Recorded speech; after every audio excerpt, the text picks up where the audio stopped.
মেঘলা আকাশ হতে ভাঙল শ্রাবণের বারিধারা। গুমোট গরমে নাভিশ্বাস সাধারণ মানুষের। আকাশে মেঘের ঘন ঘটা থাকলেও বন্ধ ছিল আকাশ ভাঙা বৃষ্টি। আজ মধ্য দুপুরে তুমুল ভারী বর্ষণ লক্ষ্য করলেন শহরবাসী। ঘন ভারী বর্ষণের জেরে রাজধানী শহরের নানা প্রান্ত শিকার হল জল যন্ত্রণায়। বেশ কিছুক্ষণের ভারী বর্ষণের জেরে শহরের নানা স্থানে রাজপথ রূপ নেয় সমুদ্রে। রাস্তার হদিশ খুঁজতে নাকানি চোবানি খেতে হয়েছে চলমান পথযাত্রীদের।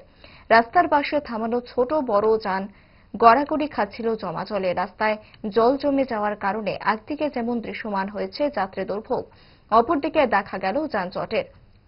জলের কারণে রাস্তায় গাড়ি চলাচল প্রায় বন্ধ হয়ে পড়ে। ছোট ছোট যান ভিড় জমায় রাজধানীর বটতলায়।